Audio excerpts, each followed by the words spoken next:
Hello and welcome to the Phuket Stories podcast. I'm your moderator, Saigon Steve.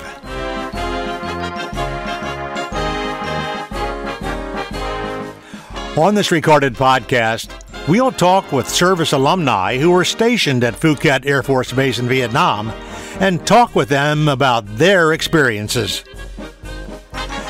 Today's podcast is pre-recorded, but you're invited to participate on future podcasts by emailing your contact information to PhuketStories@gmail.com. That's PhuketStories@gmail.com.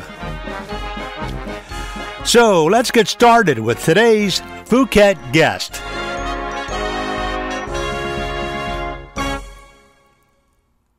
Today we're speaking with David Hanson. David is from Minnesota, and he was stationed at Phuket Air Force Base back in 1969, 1970. Hi, David. Hey, how are you? Oh, pretty good. David, when did you join the Air Force? Well, I had joined the Air Force in February of 1967. And previously that, I was in college on a football scholarship. Lucky for that. And I wanted to be an art teacher. In my sophomore year, they said I was colorblind and I couldn't teach art. And so I didn't know what to do. I didn't have another strong favor for a major or anything. So I went back to work in my hometown in western Minnesota, and in October got my draft notice. And at the time, I didn't want to go to Vietnam, and I thought, well, I'll join the Air Force and won't have to do that. But they looked at me and said, "You're 6'3", 240 pounds. You'd make a hell of a cop." And I was kind of intrigued by that. That might be my new direction. Didn't know at the time. And after security police tech school, in those days it was Air Police Tech School, I went to Minot, North Dakota, Minot Air Force Base, and they put me on missile security. And I loved that. It's driving around on country roads, looking at 10 different missile security sites every day, and I grew up as a country boy driving on gravel roads, so that was right up my alley. And a year and a half later, really a good friend and my boss, a guy by the name of Tech Sergeant Gumuk, who was excited about his orders for Vietnam, and he told me about the ground radar systems that he was going to be in charge of testing, evaluating, and training. And he needed an E4, a buck sergeant, to go with him. And that ground radar intrigued me. And I was tired of Minot, and so I decided to join him. And after combat training down in San Antonio, was shipped to Seattle and bused down to an Army base, Fort Lewis. Boarded a plane with, 300 other GIs who you didn't know. And an uneventful flight. Nobody really wanted to talk. I think everybody was a little concerned about what Vietnam was going to be like. And so I got into Vietnam June 15th, 1969. So what was your impression when you got off the airplane and looked around? What was the first thing that ran through your mind? Hot, humid.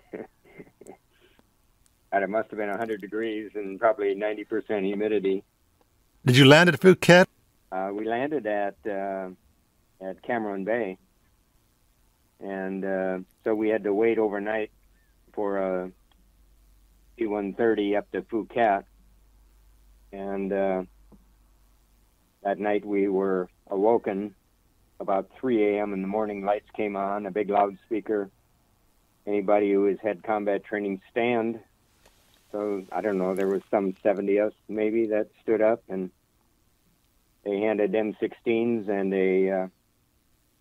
and some clips, and we were told that Charlie had been spotted out in a bamboo patch on the perimeter, and the idea was that we were going to drive that bamboo patch. And I was kind of like driving pheasants in Minnesota or driving for deer in Minnesota. You walk side by side and scared them out, and the guys at the end shot them. But boy, it was thick and couldn't see anything. It was about 3:30, 4 o'clock in the morning, and first time in country, and that M16 was on automatic, and my thought was, what happens if Charlie steps up in front of me? Am I going to kill him before he kills me? And then the other thing, what happens if the guy next to me, who I couldn't see often because of the thick brush and the darkness, what happens if he steps in front of me, and would I recognize him and not kill him? And a scary night. We got back. No Charlie was spotted. And I was given a hangar number to meet with the airplane flying to Phuket, and there was some 20 others that were there. I didn't know them either. And we flew to Phuket and got in there early afternoon on, that would be June 16th, I assume. And it was a lot cooler in Phuket, and it was a lot prettier in Phuket. So I sort of liked that. So when you were there in June of '69, how many days were you there before you were involved in the sapper attack? That sapper attack, I forget approximately what the date was. I think it was in February or early March. I had a lot of experience we mounted that ground radar system on Tango 13, which was a 60-foot steel tower. Amazing. We had 3 M60 machine guns, probably about 8,000 or 9,000 rounds of ammo. It was manned by 3 people. 2 of us were Cobra flight. Sometimes 3 of us were Cobra flight. Often there were Marines or Army personnel in training on the radar system. The radar had a sweeping beam attached to one of the poles of the tower, and we could span 180 degrees up to 4,000 yards. And unlike the first radar systems that I worked with when I first got there, where I actually had to go out with the night ambush teams, and it was kind of like a laptop computer about that size. And we had earbuds and we had throat mics, and I was just 1969. I thought that was pretty awesome technology. But if somebody heard movement, then they would tell me that they heard movement at 2 o'clock, something like that, and I'd have to either kneel or stand up with this unit and try to wave it back and forth and try to find the movement. And the idea was that we could determine whether it was animal or human. So when you say wave it back and forth, that's kind of like the policeman with a radar gun? Is that what it's kind of like? Kind of like that, yeah. And dog, when I was in training with that, a dog walking or running would sound different. Human walking or running would sound different. And but we experienced other sounds in the jungle. We had issues like maybe 5 or 6 warthogs. We had jungle cats. The idea was that prior to the radar, an ambush team would open up on movement and drop back 30, 40 yards, reset, wait for the movement to come again. Most of the time, probably 99% of the time, it didn't. And then they would do a sweep in the morning. Not the ambush team, but the morning crew would go out and do a sweep. And they'd often find 4 or 5 warthogs, or they found a water buffalo one time. And the idea of the radar was to get rid of that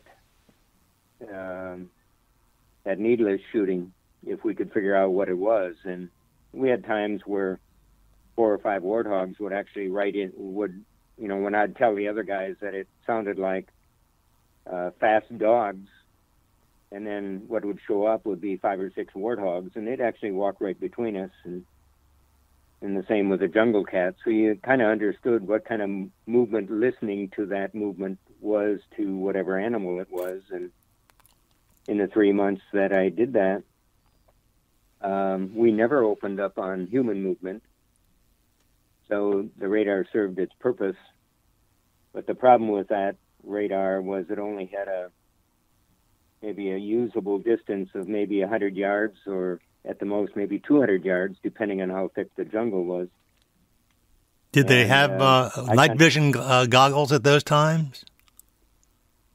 We had them, but we never used them. You relied totally on the radar unit electronically, and to look for something at a screen or a beep that alerted you that there was something out there, right? Yeah, you had hearing buds connected to the radar, and you'd actually be listening to the movement. And, of course, you had to find the movement first, so you had to kind of move it around a little bit till you heard a squawk, and then you'd listen to that squawk on how it moved. And the faster they moved, the higher the pitch tone. And so you could, with a lot of experience, you could understand the difference between animal versus human movement. How did you work with the weapon and electronic equipment at the same time? Well, I carried an M16, but it was pretty much laying beside me or shouldered. And because the unit required you to have 2 hands kind of holding it, and I never fired it once when I was actually in the bush with the ambush teams. And I had 5 other guys as well. Could you also hear audio with the equipment in addition to having a visual of a target out there? I'm sorry, you didn't have a visual. You just had audio. Just audio only. Okay, I thought it was a kind of like Star Trek, where with the tricoder, and they could look at the screen and see something on there. You're saying it's all audio, so you had to be basically like on land. The people that do in the old submarine movies, where they would listen from the sonar for enemy subs. You're doing the same thing on land. Is that correct? Yeah, very much so. Except you couldn't determine distance or speed or direction. And so that was a disadvantage, and that's why if one of the guys would say, I've got moving at 2 o'clock, and I'd try to stand on my knees so I wouldn't be so obvious. And if I was in taller grass, I'd actually have to stand and point toward 2 o'clock and go back and forth till I found the movement. Very difficult to determine if the movement was coming right toward us, except if it moved right, I could follow it right, or if it moved left, the same way, but you couldn't determine distance. Somewhere in October or November, they developed a new radar system that had a mobile beam that went back and forth like a regular airport radar unit, and it had a screen. And that was awesome because the distance was much larger, greater distance, and we could actually pick up trucks moving on Highway 1, and that was probably 4 miles away, something like that, but it was rather large, and you could actually follow them if you wanted to do it. But with that screen, it gave you coordinates and distance, and so if you, and we still followed the ambush teams out because they always left from Tango 13 and came back there. And so I'd follow them out at night, and generally they would go out about 9 o'clock roughly, and I'd follow the 6 guys, and you could actually see 6 bleeps. You could actually listen to them walk because you could hone in on each individual person if you wanted to and listen to them walk. But what I tried to do is scan around them within maybe 100 yards on each side to determine if there was any other movement. So we were still in radio contact, then I would get their position when they set up. And then I would scan maybe about 100 degrees going back and forth for any movement around them or any movement in any other areas. And often the leader would call and say, I got movement at 4 o'clock, any ideas? And so I would tell them, it looks like you got 5 or 6 warthogs, so they wouldn't open up on that movement either. There was one time when the guy that I often work with was Robert Hare, Bobby Hare, we called him. And he would normally call, let us know they were coming in. And when they would get in, they'd take the back end of their knife and just one bang on the steel tower, one of the poles, so that we knew they were in. And one night I'm following other things and didn't really pay attention to them, didn't get a phone call or didn't get a radio alert. And all of a sudden we heard a bang on the tower. So I asked one of the guys to check to see if that was Hare. And it was. So I've got 6 human movement in a pattern following a similar path to what the normal ambush team would come in. And so I called that into Cobra Flight Control, and they ordered a mortar hit on the coordinates and the distance. And the mortar crew, which was, I think DC was the name of it, and it was about 50 yards maybe to the south of us. And they wouldn't fire because that coordinates would cause a mortar to go over our tower. And so that captain, and I think his last name was Norton, called me on the land phone in Tango 13 and said that the mortar pit wouldn't fire and they needed to get a Cobra gunship up. And he was going to put me in immediate contact with the pilot, and I needed to convey coordinates and distance as good as we could to give him that information. And here, 5 minutes later, come this Cobra gunship swear 3 feet over the tower. And he was out there. I kept feeding him the coordinates, and he laid out a whole bunch of rockets, and I couldn't even listen to the rockets going into the area because they were moving so fast. The sound was like a screaming. And after that, there was no movement. And assuming that everything was dead and gone, they did sweep the area, and they found blood and drag marks.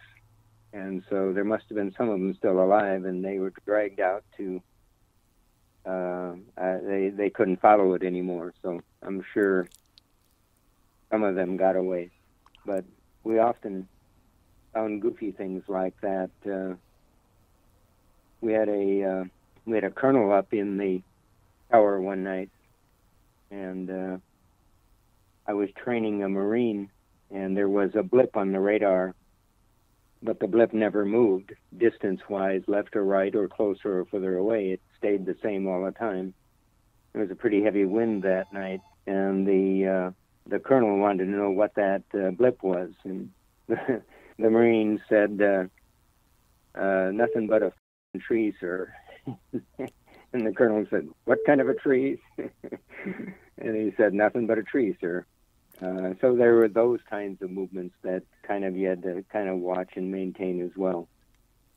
Well, they said there were tigers and panthers out there also, with water buffalo. Is that true? Did your radar see a panther or a tiger out there?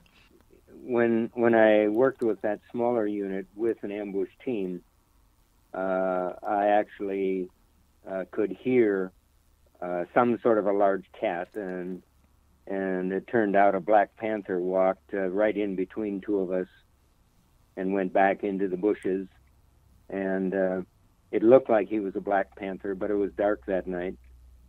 I think there were panthers there. Whether they were black panthers or not, I'm not really sure. But I never found them. I never found that movement on the larger radar, whether they were too small or moving between the bush and we were a further distance. That I'm not sure. We did find warthogs, and we did find or assume that it was a water buffalo at one point, but it was a single movement blip, and we didn't pay a lot of attention to that. It sounded like what you would expect a cow walking around, and with the forelegs, a lot of stride between the movements, not the short movements that you would find on a short little warthog kind of thing. It was pretty amazing technology. So you were basically like an electronic forward observer. You would see things on the screen or hear it in your earpiece and tell them, you think there's enemy out there. And based on that, they would open up a fire zone and start firing whatever ammunition they had. Is that the way it worked? Yeah, generally. And we had several occasions where we would see human movements, 3, 4, 5, 6 blips on the radar. And generally I would call into Captain Norton. He would call a mortar strike on that coordinates and distance. And again, we could actually hear the mortar shells coming into that area. If I was zoned into that specific area, I could actually hear the screaming mortar shells hit. And amazing, absolutely amazing technology. Was this pretty rare, or this happened a lot while you were there, the sappers and on the perimeter? I didn't keep track of the enemies, that the numbers that we were tracking. I would say that happened a couple of times a month. But the advantage of the radar was that we would often see that movement, maybe 500 to 1,000 yards out. And generally what we'd do is call in the mortar strikes, and the morning crew would sweep the area for dead bodies and or guns or ammo or whatever. I think Charlie got smart on the whole thing, because there would be times where we would catch someone running for just a matter of 2 seconds, and then they would stop, and then we didn't find them again. With that sweep arm, we could actually narrow down the range, so we could move it back and forth very fast in about a 10-meter area if we suspected something, but often not. How close to the base did they actually come? To the actual perimeter with the barbed wire and all of that? We had one instance. Again, Tango 13 was on the very far north end of the runway. It'd be on the northwest, probably the northwest corner, if I've got my directions right. The zone in front of us was a free fire zone. So we would often call in to headquarters and get approval to just go ahead and recon. And we would recon sometimes 2 or 3 times a week, sometimes once a week. And so we'd recon into the jungle just for general purposes, just to keep everything kind of honest and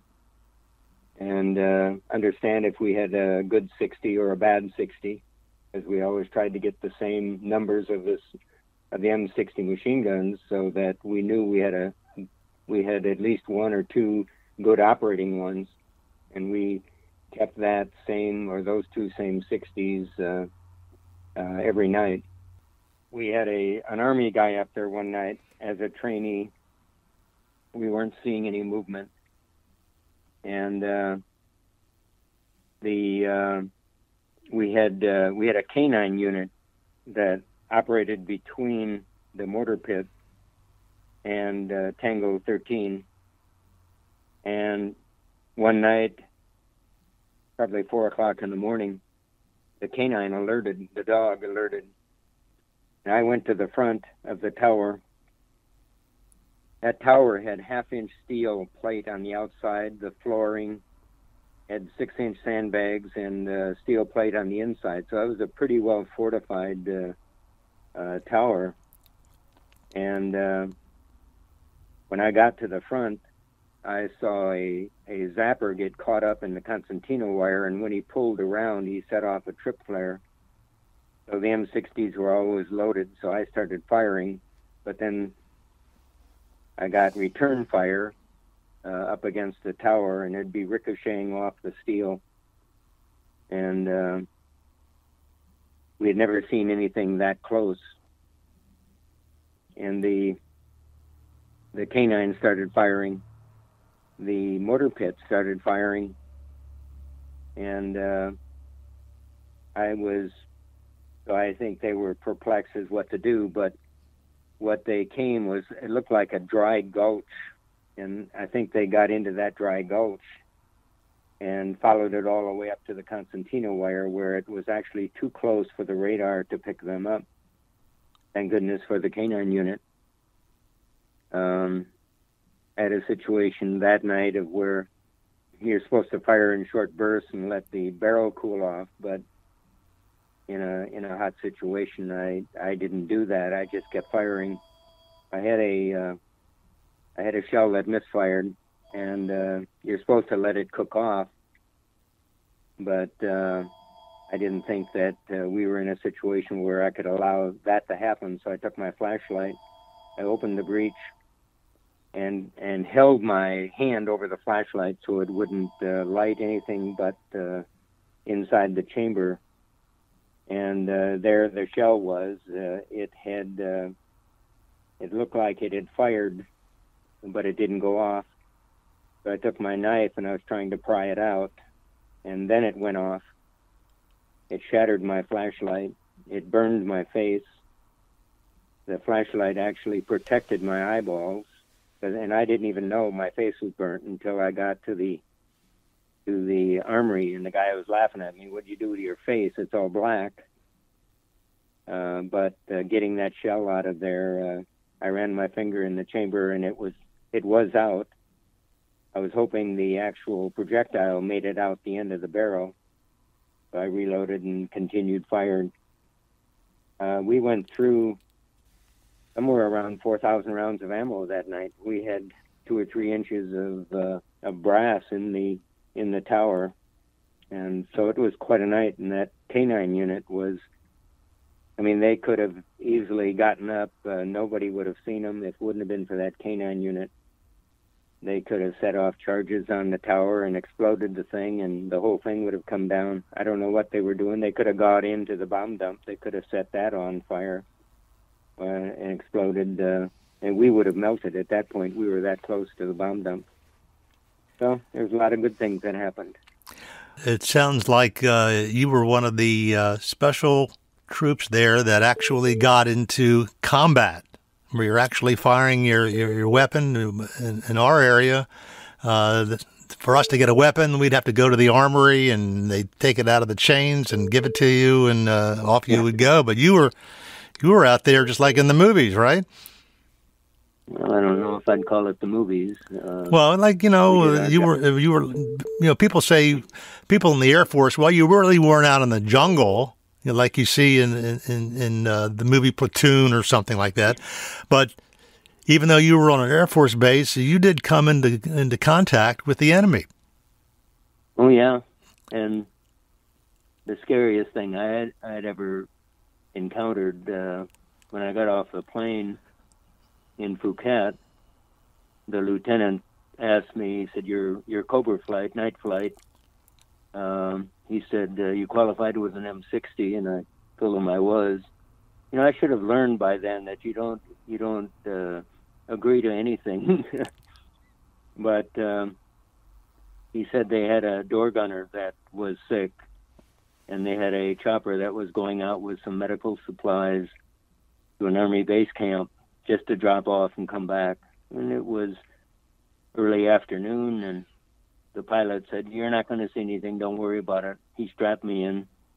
I'd never seen an M60 with butterfly grips before, but the 60 operated the same. I loaded it, and he gave me a helmet, and he said, there's radio in here, you and I can talk to each other. And we took off, and that was my first day in country, and I couldn't believe how beautiful the country was, the thick dense jungles and the mountaintops, and halfway there or so, we started receiving incoming. I could see holes penetrating the fuselage and a little bit of a ricochet effect. And the pilot said, we're taking income. I'm going to roll and give you a better shot. And all of a sudden, first day in country, I'm looking at muzzle flashes from a dark jungle. And the night before, I never thought I'd be so scared in my life. And that was 10 times worse. And I fired as much as I could. We got by him. He rolled back and he's screaming. He said, "You got 5 to 6 kills." He said, "On your first day." I was shaking so bad I didn't even think about it. We landed. They unloaded the medical supplies. We took off. No issues. So I was really getting to think like this is really going to be quite the year. And but even in going out with the jungle and not really seeing anything and not firing your weapon, and we went something like 5 months without firing a weapon again. So there were a lot of boring days.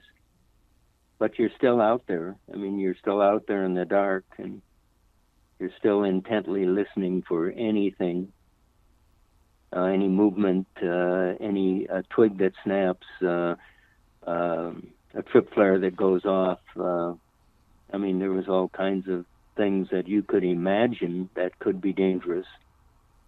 But you just can't open up and fire on something like that. You don't know what it is until you actually find it. And you have this sense that, gee, am I going to be able to fire fast enough if it really was movement? Or did I really not see anything that I thought was movement? And all of those mind tricks.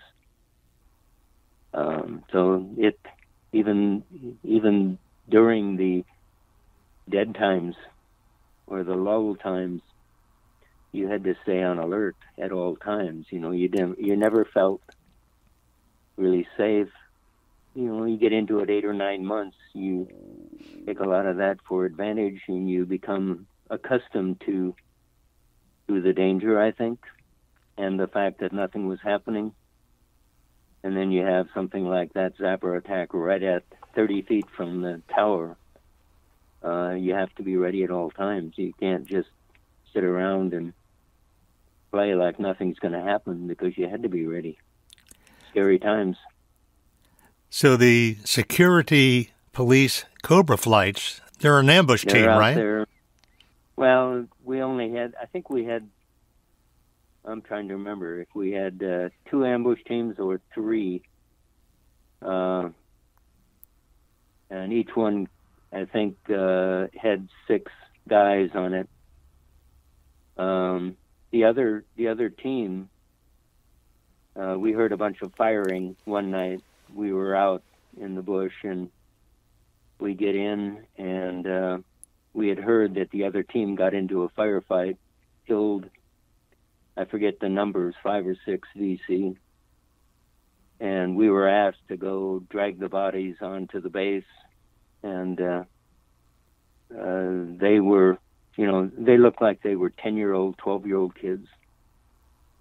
And one of the people that was there, I don't remember if it was the captain on the Cobra flight or not, but he said, "They're not kids." He said, look at them. They were in shorts like diapers, and they got their arms and legs tied, as I remember it. And they weren't kids. They were coming in to pilfer in the base and steal and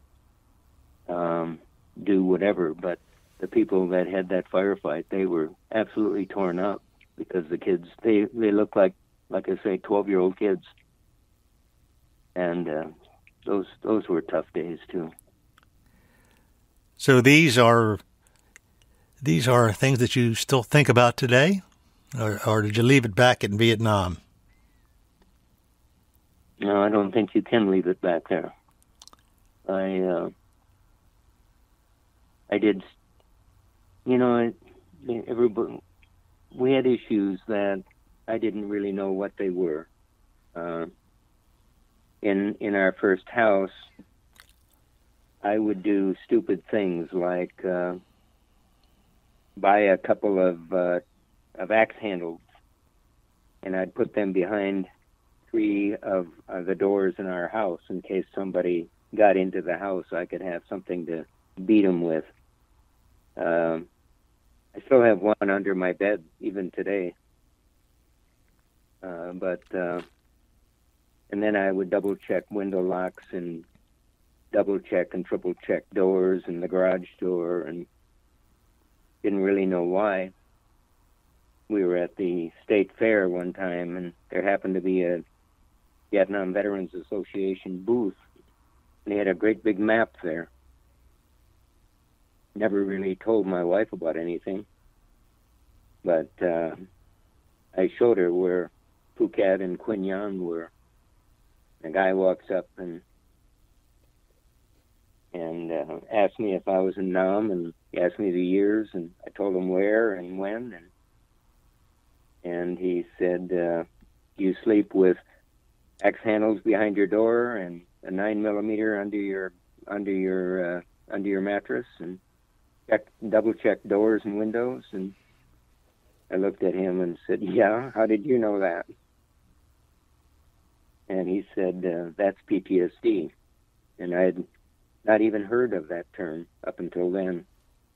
I accepted that it was PTSD and not an issue, and went by 30 years.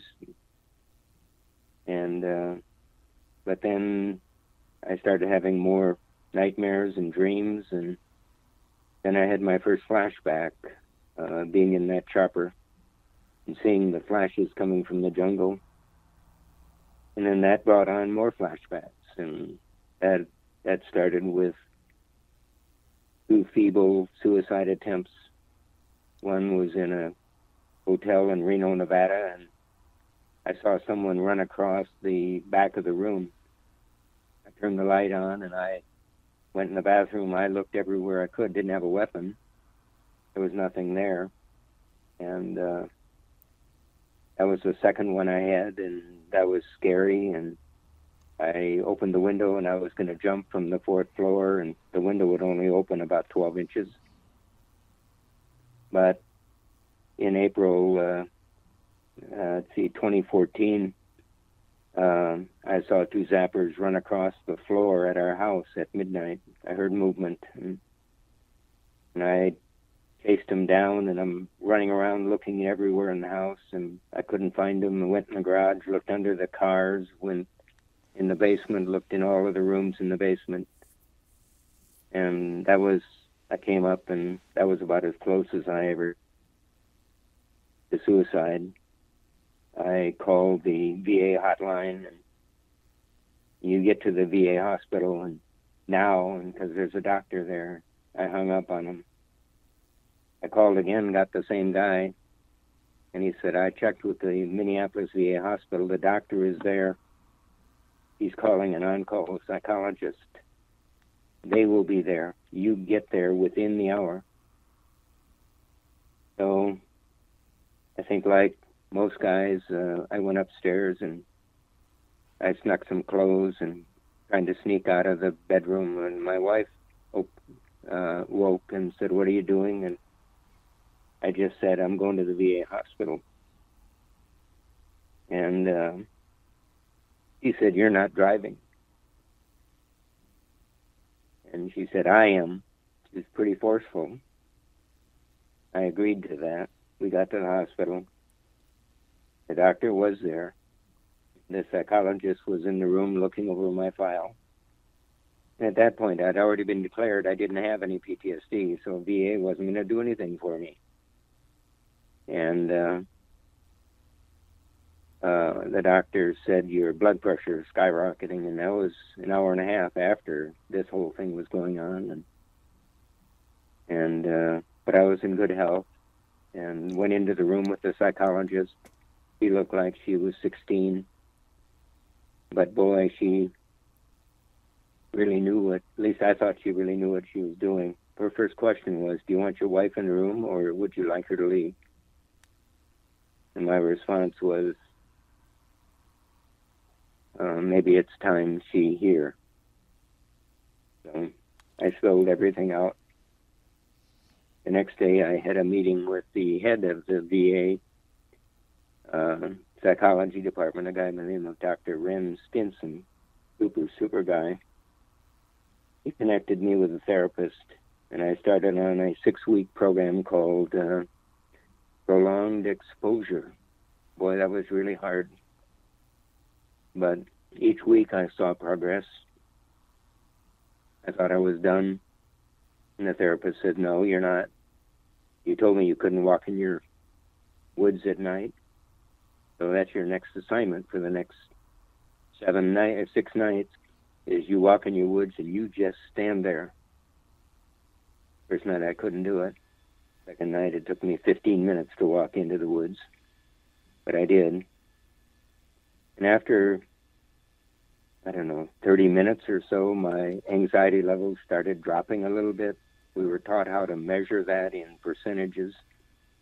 And it did come down, and just like the other 5 weeks. And I walked in, and the next night it was easier, and the fourth night it was easier yet, and the fifth night I didn't have any issues walking into my woods. And the sixth night I was so comfortable I stood there for 20 minutes, and I went down the hill behind the house and came up between the houses and went back in. And so I thought I was done. The therapist says, no, those are woods that you know. Now you're going to find woods that you don't know. So I had to go to woods about 4 blocks away, walk into those woods. Again, no issues. I did that for 3 more nights, and I thought, this is stupid. I'm not going to do it again, because I didn't have any issues. And then she told me that I was done. And that's been 6.5 years ago. I don't have any flashbacks. I don't have any nightmares or dreams or screaming at night. I still hear noises, but I don't get out of bed and chase them down with my 9mm. The 9mm is not below my mattress anymore. I kind of laughed when I was looking for something under the bed and saw the axe handle still there, and I'll still leave that. It's still there, but I don't have the issues anymore. I can walk in my woods at night with ease, and it's been absolutely wonderful. It's one heck of a story, David. You know, I guess the treatment is you have to confront the beast, right? And you have to talk about it. It's like someone who's afraid of flying. You have to get on the airplane and confront the beast. Is that the way it works for treatment with PTSD? You know, yeah, kind of. The treatment started out with me taping my most, I had to label my most harrowing experience, and then the next one, and the third, and the fourth. And you had to tape that on, they put it on your cell phone. So every night I had to listen to that. And I tried. And I thought I was the only one that had troubles with it.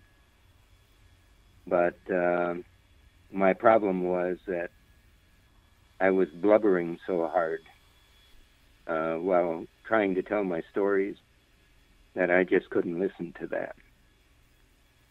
So after 5 nights, I gave up. I couldn't do it. So I went back to the therapist now the second week and told her that I just can't do that. And her response was, oh, okay. Have you ever watched movies of Vietnam? And I said, no, never. I wouldn't do that. And she said, well, now when you get home, you download Good Morning Vietnam. That's a pretty docile movie. I had never watched it. And I downloaded it off the internet. I watched it. There was one point where my anxiety levels skyrocketed, and that was right when the bomb went off in, I think it was a bar in one of the towns, maybe in Saigon or something. And the idea then is you mark what that part of the movie was, and then you go back and you watch it again and again, and you measure your anxiety levels each time. So the first time it was like 70, pretty high, not skyrocketing. The next time it was maybe 60 to 70. The third time, 40 to 50. The fifth and sixth and seventh time I watch it, all of a sudden you're down into the 30, 40 range, which the therapist said was normal in an incident. And then we went from there till, Platoon. That was a little harder. It had more segments that I had to watch. But the same thing happened, and I thought, geez, I'm really getting success here. I really enjoyed that. And the third movie was Apocalypse Now. And part of that movie is when they're on a helicopter and the door gunners are firing on VC on the beach, and the shells were hitting the steel floor. And that took me many times to review again and again before my anxiety levels started coming down. But they did. And so I was getting success. And then the 2 weeks of going into the woods at night, and I had such success with that. The VA called and said, we'd like you to come in and do an evaluation of the program. And there will be other GIs there as well. And there were 6 of us. The first 3 were Iraq and Afghani vets. And they were younger with families. One guy said, I haven't found a job yet. I got to keep looking at jobs. I don't have the time to come in here to the VA and do this thing for 6 weeks. The other guy said, I got a job. I can't take time off my job. The other one simply wouldn't do it. There was a Vietnam vet, and his response was, I just couldn't listen to myself blubbering on that tape. And the therapist said, well, that's what you're going to have to do. And he said, I just quit. I just wasn't going to do it. And then he looked at me after I told my story, and he said, now, why didn't my therapist say that I could look at movies and do the same thing that you did? And I said, I don't know. I went to the head of the psychology department, and I asked him, why don't most of the therapists deal with this? If a veteran is having time or trouble going through his own tapes. And he said, the therapist that I assigned to you is out-of-the-box thinker, and she's really good. And he said, I'd like to get more therapists looking at that. So I talk about that a lot, because anybody that's got PTSD issues, and if they're stuck in that rut, they've got to be their own advocate, and they got to put their foot down and say, look, I need other directions. And this Vietnam movie was awesome. So the first step is contacting the VA, getting a case file, and having them assign you to come in and talk to a therapist. Is that the way it works? Yeah. Except when I claimed I had PTSD, I came into the VA hospital, and I went through about a 30 or 40 minute computer questionnaire. And I had to wait for a psychologist to review that. And then I was called into his office, and he interviewed me and then said, well, you don't have PTSD, so you can leave. And I was shocked. I took the elevator down, got in my car in the parking lot. I couldn't start my car. I was so shook up. And a half an hour later, I started the car and I started driving home. And I started having such a reaction that I actually had to stop. I found a coffee shop and called my wife and told her I wasn't coming home yet. And I don't know if the VA is automatically declining you for fear that they would have to do something, but it's really sad that it takes a suicide or multiple suicide attempts for the VA to admit this is going on. We had a situation a couple of years ago here in Minneapolis where a guy sat out in his car with a 9mm and blew his head because he apparently didn't have PTSD. And that's really a sad situation if we misdiagnose things like that. I understand the VA saying, well, these guys are just doing that to try to get money or help or drugs or I don't know what all. But boy, it's a tough situation if you don't make that analysis correct and somebody does go off and commit suicide. That's pretty damning. David Hanson, do you think that you're cured, or you just have to fight this every single day? Well, that's an interesting question. I am cured, but there isn't a day that goes by that I don't think about Vietnam. There isn't a day that goes by when I'm walking. If I'm going out, I'm careful about looking at the woods, but I'm not afraid of it anymore. I don't know if I would call myself cured, but I'm certainly a lot better off. And my wife says for 6.5 years now she's actually slept at night, not listening to me screaming. And I put a lot of thought in to the fact that not everybody that was in Vietnam ever left Vietnam. I think there's some truth to that. I think the saying is, let's see, not everyone who lost his life in Vietnam died there, and not everyone that came home ever left there. And I think that's a true statement, no matter what your job was. I think people have a lingering effect from something like that, because no matter what you did there was fear. I mean, some of my best friends were cooks and I told a guy here just the other day, 2 best friends I think I ever had were a cook and a supply sergeant, because I could get cami fatigues from the supply sergeant, and I could give a set of cami fatigues to the cook for a case of steaks. But they felt it, and even on the Phuket website, you hear things about, gee, I never knew stuff like that went on. We felt pretty safe in the inner part of the base, and I look at the combination of a whole bunch of people, not only the Cobra flight, but the day crews, the morning and the afternoon crews who did their job as well, in an attempt to keep Phuket safe.